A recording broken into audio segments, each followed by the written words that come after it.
A lo largo de toda su trayectoria supongo que ha tenido que superar distintos baches, distintas situaciones, ¿no?, como las que estamos viviendo en estos momentos. Yo creo que Antonio Garrigues es un hombre que sabe lo que es liderar en positivo. ¿No es así? Lo bonito de la vida consiste en en nunca sentir que has conseguido todo, porque si no te paras inmediatamente, ¿no? De modo que esa es un poco mi tarea en estos momentos, es intentar reinventarme, intentar saber cómo puedo ayudar a esta organización, a este despacho. Somos más de 2000 profesionales. Yo ya no dirijo el despacho, tenemos dos socios directores que lo hacen, por cierto, estupendamente bien. Pero bueno, sigo colaborando, como es lógico, e intento ayudar, ¿no? Pero vamos a ver si lo hago bien, porque todavía me queda una larga trayectoria, al menos en eso confío, y quiero hacer todavía bastantes cosas. ¿Cómo cuáles? Me gustaría escribir buenos ensayos, un ensayo sobre temas de globalización desde el punto de vista jurídico, y en concreto temas como el derecho global, es decir, la necesidad de que haya un derecho global en el mundo. Tenemos una cátedra de derecho global en la Universidad de Navarra, venimos trabajando ahí desde hace muchos años y me gustaría dedicarme profundamente a eso. También me gustaría conocer mejor otros países. He viajado mucho en la vida, pero he viajado siempre con demasiada rapidez. Me encantaría conocer China mejor, me encantaría conocer Japón mejor, incluso la India, pero sobre todo China me fascina en estos momentos como país emergente ya de una manera natural, en donde se van a producir cambios sociológicos y políticos realmente fenomenales. En el mundo latino nos acostumbran demasiado a amar lo nuestro como lo mejor y lo único, ¿no? Pero todas las culturas son fascinantes. Conocer mejor la cultura india o la cultura china o la cultura rusa es un ejercicio que produce un placer y produce una satisfacción, una alegría, incluso yo diría una tranquilidad de pensar que hay otras culturas que muchas de ellas además son más importantes, incluso más antiguas que la propia nuestra, ¿no? Hay que vivir de curiosidad intelectual. El vivir vitalmente a mí me parece que es una obligación. Y ahora estamos viendo cómo la sociedad española misma está cambiando y la gente se empieza a dar cuenta de que la vida es una cosa muy larga y que hay que estar muy preparado para vivir. Estamos viviendo cada día más. La gente se jubila, no es en mi caso, pero la gente se jubila cada vez antes y aprendemos a vivir de una manera divertida y divertente, o realmente lo vamos a pasar muy mal. Es que el derecho al pesimismo es el derecho más cuestionable que hay. La gente que asume ese derecho al pesimismo es gente peligrosa, sumamente peligrosa. Yo comprendo que hay gente que tiene derecho al pesimismo, pero hay una gran parte de la sociedad española, yo diría que un 80% de la sociedad española, que no tiene ese derecho al pesimismo. Y me acongoja cuando veo a gente que está en magnífica posición quejarse de la situación, hablar de una forma dramática o catastrofista de los temas. Creo que el optimismo es una fuerza vital y que generando optimismo se genera acción y los problemas se afectan y se arreglan. Cuestiono el derecho al pesimismo.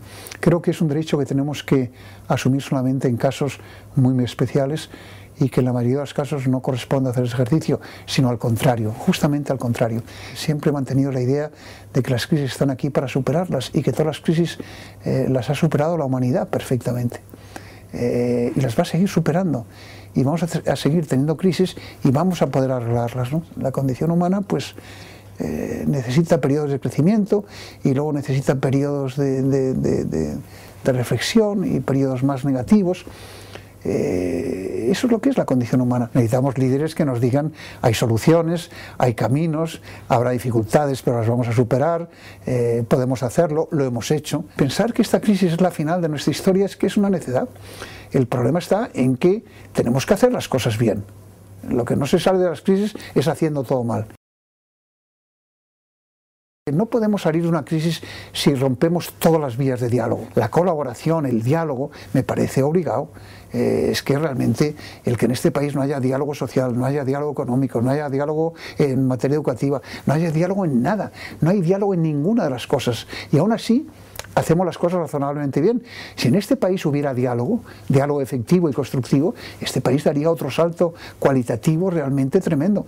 Y reconozco que tenemos muchos déficits, el educativo, el tecnológico, otros muchos, pero que todo eso es superable, eso que nadie lo ponga en duda. Ahora, lo que sí tenemos que mantener es un clima de diálogo, y no excluyo a los empresarios y no excluyo a los sindicatos.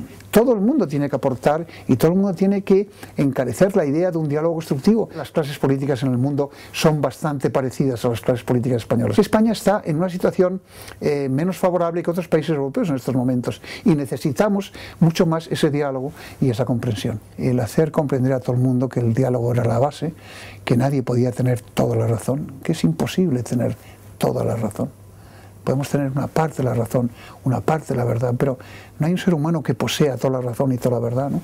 Y que por tanto eso tiene que llevarnos al diálogo. Nosotros hemos construido la democracia a base de diálogo, y hemos construido el desarrollo económico a base de diálogo. Por tanto, lo que nadie puede decirnos es que somos incompetentes o incapaces para eso. Yo digo que tenemos una especial competencia y una especial capacidad. Hay muchísimos emprendedores y empresarios que han empezado de la nada y bueno, pues han levantado grandes imperios.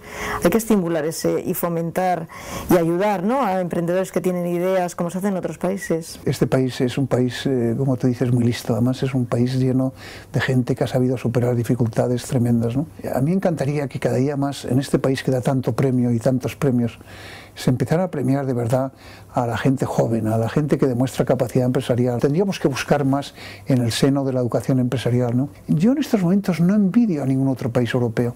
Creo que tenemos una infraestructura más débil quizá y unos problemas más acentuados, pero nuestra capacidad de superación, en mi opinión, es muy superior a la italiana, muy superior a la francesa. Yo creo que España está en una situación óptima otra vez para afrontar sus problemas reales de una manera seria.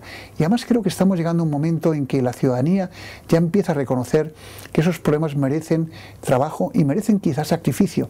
La ciudadanía de este país no es nada tonta, es una ciudadanía que entiende perfectamente el tema y entiende los sacrificios que hay que hacer, los entiende ya perfectamente. Y hombre, bastaría con que los liderazgos políticos y otros liderazgos fueran un poco más positivos, un poco más serios, un poco más honestos, un poco más amables con la situación. Usted, que conoce muy bien la sociedad estadounidense, ¿qué podemos aprender o qué deberíamos aprender de ellos? Estados Unidos está afrontando 3 reformas básicas.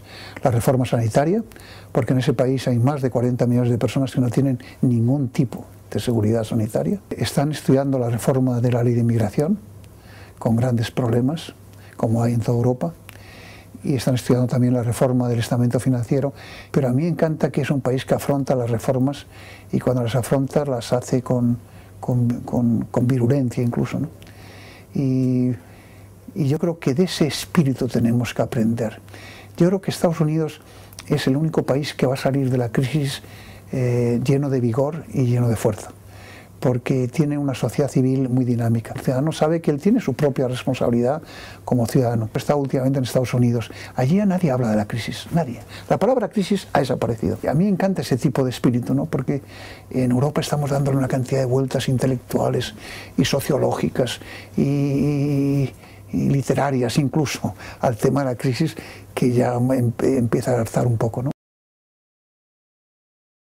Y lo que hacemos es una reflexión de futuro, fundamentalmente de futuro, fundamentalmente de qué oportunidades hay, qué podemos hacer internacionalmente, qué podemos hacer para mejorar el clima de confianza. Es decir, a mí lo que me encanta es que jamás he asistido a una reunión de CEDE en la que hablábamos de la crisis, en el sentido que estábamos hablando antes. Estamos hablando de cómo se superan las situaciones, de cómo las situaciones difíciles merecen la pena, incluso son refrescantes para una organización, cómo las organizaciones se renuevan y cómo la gente aprende nuevas cosas y nuevas ideas, ¿no?